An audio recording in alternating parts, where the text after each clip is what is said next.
Let's talk about the Carolina Panthers and their top draft targets and what they should do in the NFL draft. This team is not really getting a lot of buzz right now because they do not have a first round pick. They lost that pick when they traded up to go get Bryce Young in last year's draft class. And this is a very important draft for the Carolina Panthers because it's the first year that Dan Morgan is going to go out there and draft the players that he wants because he's a brand new general manager with this team. It seems like the Carolina Panthers are headed into the right direction, but let's talk about it more in depth. They have the 33rd overall pick. That's the first pick in the second round. And they have the 39th overall pick as well. They got that from trading Brian Burns to the New York Giants. I will say this for the Carolina Panthers. You cannot go offensive line with that 33rd overall pick. I know some people would love for them to go get a center with that pick, but you essentially have slid Austin Corbett over to playing that center position because you went out, you signed Robert Hunt, who's a top guard in the NFL. You signed him to a $100 million deal.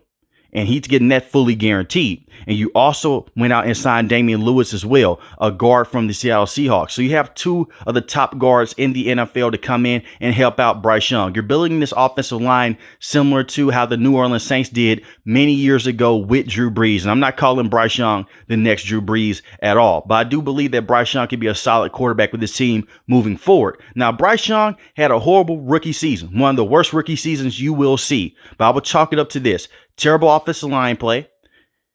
He was the second most sacked quarterback in the NFL and the second most sacked pressure quarterback in the NFL as well. When you look at his numbers to Sam Howell, they're night and day. Sam Howell's in a bad situation and Bryce Young was right behind him. But this was one of the worst offensive personnel groups in the NFL. With that 33rd overall pick, you have to go out there and target a wide receiver, in my opinion. Yes, you have Deontay Johnson. Yes, you have Adam Thielen. Adam Thielen this season was the best wide receiver with this team. And he is not the same Adam Thielen he was a couple years ago with the Minnesota Vikings. He's coming off a season when he had 103 receptions for 1,014 receiving yards. And he also had 4 receiving touchdowns. They went out there and they force-fed him the football a lot. He was the only valuable option that Bryce Young could go to. And when they put him in double coverage, either Bryce Young had to throw the football in double coverage to Adam Thielen or he just threw the football away because they did not have other weapons on this team. They did go out there and they did make a trade to get Deontay Johnson. Deontay Johnson is a very good wide receiver. He's not a true number one, but he's a very good wide receiver. He can come in and he's better than any other wide receivers that they had on this roster besides Adam Thielen. He's coming off a solid season with the Steelers. He has 717 receiving yards and he also has 5 receiving touchdowns as well. And this is a guy that in the past has had over 1,000 yards receiving in his career when he played with Big Ben. He did that with terrible quarterback play with Kenny Pickett and Mitch Trubisky. And I do believe that Bryce Young can be a better quarterback than both of those guys. The thing is with Deontay Johnson, he's going to come in. He's going to be a good intermediate route wide receiver. He is known for his separation and he's known for his route running. He's one of the best wide receivers in the NFL in terms of separation and making moves after the catch. It's going to make life easier on Bryce Young, but he's essentially on a 1-year deal just like Adam Thielen is. After this season, their contracts are up. Deontay Johnson is on a prove-it deal because the drops that he has had in the past and because his attitude on the field as well, with him just walking away from fumbles and just not being completely checked into the game. With that 33rd overall pick, you can go with a guy like Xavier Legette, maybe a guy like Xavier Worthy if they're there with that pick, but they have to target a wide receiver with that pick. And I would love for them to go out there and get a bigger body wide receiver as well. There's a possibility that Troy Franklin could be there. A guy like Adonai Mitchell, the wide receiver from Texas. He's a smooth route runner, has great hands. You want to put as many weapons around Bryce Young as possible. Because I know some people may say, hey, he had a bad rookie season. Let's put it all on the coach. Let's put it all on the offensive line. At the same time, Bryce Young had opportunity to go out there and he missed some layups. He missed some easy passes. You don't want to see that coming from a guy that you selected with the first overall pick and that you trade up to go get. So the clock is ticking on Bryce Young right now. And quarterbacks in today's NFL, you do not have a long leash anymore. In the early 2000s and late 2000s, you would get an opportunity to go out there and get 3 to 4 years to start with the team. Now you're starting to see teams move off of quarterbacks after 1 to 2 years in certain cases. So if Bryce Young cannot fully improve, they may be looking for another quarterback in next year's draft class if he cannot pan out. And I do understand that it'll be his first year with Dave Canales. He's trying to learn a new system. If Bryce Young does not look better and he does not show massive improvements, do not be surprised the Carolina Panthers try to move off of him for the next season. But I do believe that Bryce Young will be better for this upcoming season than he was his rookie season. And speaking of Dave Canales, he is known to go out there and get bigger wide receivers. Look at the wide receivers that he's coached up in the past. DK Metcalf. When he was with the Seattle Seahawks coaching staff, he just came up from the Tampa Bay Buccaneers. He helped coach up Mike Evans, who was one of the best wide receivers in the game. Chris Godwin as well. And the way that he used those wide receivers in motion.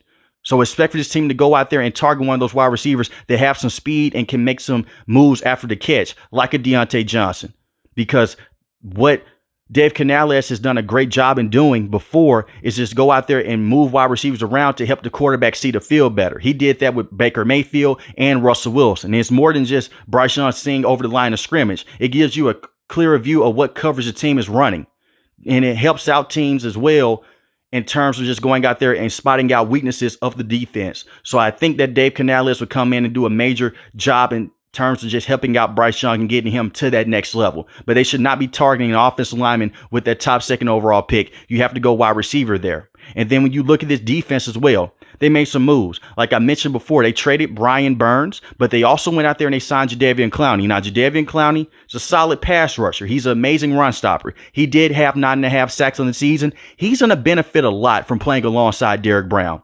Derrick Brown just signed a massive contract extension with this team. He is one of the best interior defensive linemen in the NFL. Can go out there, stop the run, can put the pressure on the quarterback. You're going to have to go out there and double team him a lot. So Jadeveon Clowney just has to go out there and just beat the tackle majority of the time. And he did a great job of that with the Baltimore Ravens. Granted, he was playing alongside Justin Matabuke. I don't expect for him to come in and have over double-digit sacks because he's not that guy. But if he can just put pressure on the quarterback, and you also have DJ as well, who had 8 sacks this season, I think the Carolina Panthers be okay up front. But they still have to go out there and address the bench with those pass rushers because the depth is lacking right now. You do have A'Shawn Robinson, but we all know that he's not going to go out there and bring pressure. With that 39th overall pick, if Chop Robinson is there, that's the ideal fit with this team. Chop Robinson is a very good player from Penn State, a big defensive lineman that is known to be quick off the line of scrimmage. He can come in and immediately develop behind Jadeveon Clowney, and he's similar to Jadeveon Clowney. The pass rushing isn't there just yet, but the run stopping is. He has a problem being a consistent pass rusher. But I believe a coach like Coach Eviru, the defensive coordinator, can come in and help out this kid, and he can bring him to that next level. I think that Chop Robinson has massive potential to be one of the better pass rushers in this draft class. And day one, if you let him develop behind Jadeveon Clowney, because Jadeveon Clowney's not going to be here for the next 3 to 4 years, but you have Chop Robinson waiting in the wings, that's the guy that can come in and immediately fill in that void when Jadeveon Clowney departs or when he retires with whatever he wants to do in the future moving forward. But you have a guy in Chop Robinson that can come in and can be a very good player with this team. And he can come in and just develop underneath Jadeveon Clowney. So I would love to see them target him with the 39th overall pick. You also have some secondary concerns as well. You did trade Dante Jackson for Deontay Johnson. The thing is with Dante Jackson, he couldn't stay healthy. That's the biggest thing with him. Solid cornerback, just couldn't stay healthy with this team. You did sign Dane Jackson. I think Dane Jackson will be a solid number 2 corner alongside J.C. Horn. J.C. Horn is a very good corner, one of the better young corners in the NFL when he's fully healthy. No, he did not have an interception or a forced fumble this season, but it doesn't mean that he wasn't a good corner. They just weren't targeting his side. He's been a major hit with this team since they selected him in the first round a couple of years ago. He's been phenomenal with this team. And I don't expect for them to select a linebacker like a Peyton Wilson in the 2nd or 3rd round because you signed Josie Jewell. Josie Jewell is a very good linebacker that is coming over from the Denver Broncos. He was there when this defensive coordinator was over there coaching up that defense. And Josie Jewell is a very good linebacker with this team. He can be a very good linebacker with this team, I think that Josie Jewell can go out there and be a very good playmaker. Had 3 sacks on the season, 2 forced fumbles, and 60 solo tackles. And that's one thing with the Carolina Panthers. They had to do a better job of tackling. We saw when Shaq Thompson went down, they had a problem with tackling guys in space. You had to rely on Deion Jones coming in. And that's one thing that Josie Jewell can come in and do. He can come in and tackle, and he can be a very good pass coverage linebacker as well. And the thing is with Shaq Thompson, he's not a bad linebacker. He's been very solid since Luke Kuechly retired and departed from this team. When I look at Shaq Thompson, he missed majority of this season dealing with a leg injury that wasn't even his fault. His teammate slammed the Saints player on his leg. And we've seen in the past that he's still a solid linebacker. So you don't have to go out there and panic and just get a linebacker just because you're worried about the health of Shaq Thompson. That was just a freak accident. So Shaq Thompson with this team, he's going to be around for the next couple of years. I love his game. And like I mentioned before, you signed DJ at that linebacking spot. He had 8 sacks on the season. He's a very good pass rusher. So I like the moves that they have made. They've regrouped very nicely since they traded Dante Jackson and Brian Burns. I wish this team would have a first-round pick, but unfortunately they don't. The biggest thing with the Carolina Panthers moving forward, they can have the best offensive line, the best wide receivers. It comes down to Bryce Young. And like my boy What's Up Doug said, shout out to him and his channel. I'm going to link his channel in the comment section below. He does great work over there with the draft evaluation and everything. But he said this, Bryce Young is just a part of the puzzle. But I have a bit of a different spin on it. They traded so much to get Bryce Young. They have heavy expectations for this kid. If the Carolina Panthers go out there and they have the best offensive line, one of the better wide receiving cores, and Bryce Young can't get them to that next level, that's going to be a problem with this team. So he has to step up. I know I mentioned that earlier in the video, but I want to harp in on that. He has to step up with this team because if he doesn't, the Carolina Panthers will not be going anywhere.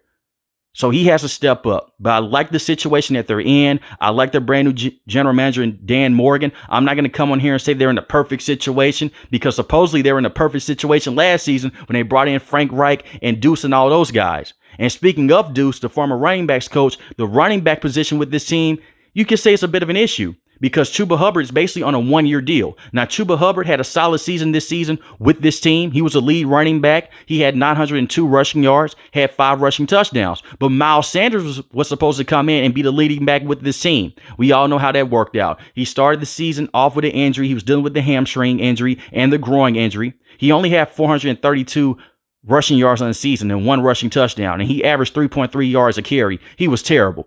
And I did not like the signing of them getting Miles Sanders to begin with. You can go back and listen to other videos about that. This is a guy that's an average running back at best. So they could target a running back, but they should do that later in the NFL draft, in the 5th or 6th round. We see now in today's NFL, you don't have to select a running back in the 1st, 2nd, or 3rd round for them to be effective and just start off running. You can get you a running back in the 5th or 6th round. In some cases, even the 7th round, and they can give you good production.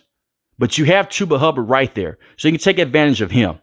But the thing is with Miles Sanders, it's going to be hard to cut him anyway because of the contract that he has with this team. You could tag a pick alongside him and pay 45 to 50% of the contract and trade him to a different team. But at that point, you're just wasting a draft pick. This team needs as many draft picks as they can get because they don't have that 1st round pick.